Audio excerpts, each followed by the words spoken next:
سلام دوستان عزیز، من حکیمی هستم از فرانسه. خوش آمدید به برنامه نوبتی ما. خدا کنه در هر گوشه دنیا باشید. پیش از همه صحت و سلامت و دور از تشویش‌های روزگار.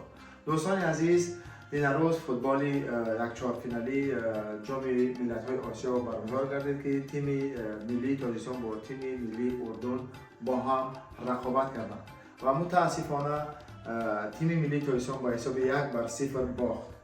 اما دوستان عزیز، من یک چیز دیگر گفتنی هستم که شما دوستان، شما تیم ملی تاجیکستان برای ما قهرمان هستید و خواهید بود، چون شما در تاریخ ورزش تاجیک و در تاریخ علل خصوص فوتبال تاجیک نوآوری و تاریخ سازی را به بار آوردید. شما بوده که دنیا را بار دیگر فهماندید که تاجیکستان یعنی چی، تاجیکستان در کجا هست.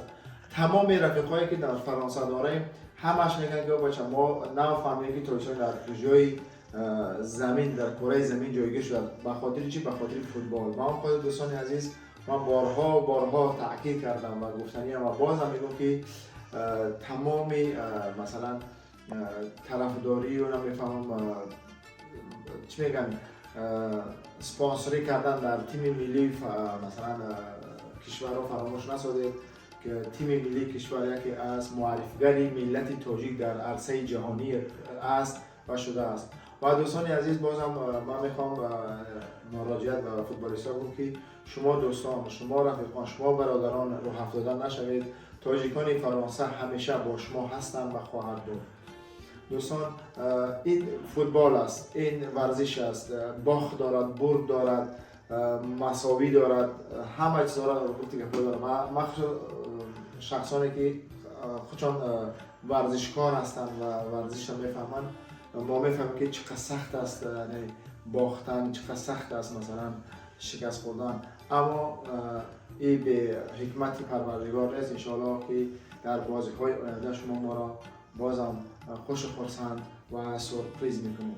دیگر دوستان عزیز، بریم چند لحظه از بچه‌های تاجیکان فرانسه در خانه یکی از برادرها جمع شده بودن و به خاطر بازی نوبتی و ما منتظر غلبه نوبتی بودیم که غلبه نوبتی شود. در آنجا دسترخوان راستند و بریم یک چند لحظه از اونجا ببینیم و چند لحظه دوستان عزیز بریم دیگر یک جایه با هم تماشا کنیم چندین جاهای جالب و دیدنی این فوتبال را که خیلی هم بازیگرای تاجیک تب و تلاش خود کردن و متاسفانه چون گفتیم با حساب 1-0 باختن. اما ما از این کار راه افتاده هستیم. شما برای ما قهرمان هستید، شما برای من همون چی میگن قهرمان رویایی ما شدین و انشاءالله من باوری دارم که تاریخ سازان تاجیک، تاریخ نویسان تاجیک شما را با خطهای زرین، با آبهای طلایی در تاریخ تاجیک و علل خصوص در ورزش و در فوتبال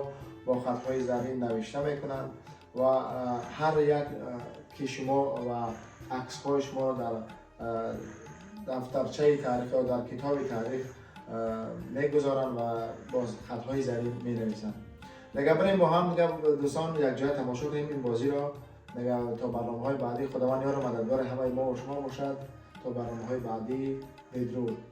دوستان نگفتن نماند و انشاءالله که ما دیگه طرفدار دو تیم دیگه هستیم، یکی از برادران ازبکستان و دیگری برادران ایران و ما انشاءالله میفخریم که دو برادر دیگر باز در بازی‌های این بعد بازی دارن و ما انشاءالله به صدرانه بازی‌ها انتظاریم و طرفداری حتما این دو تیم را میکنیم.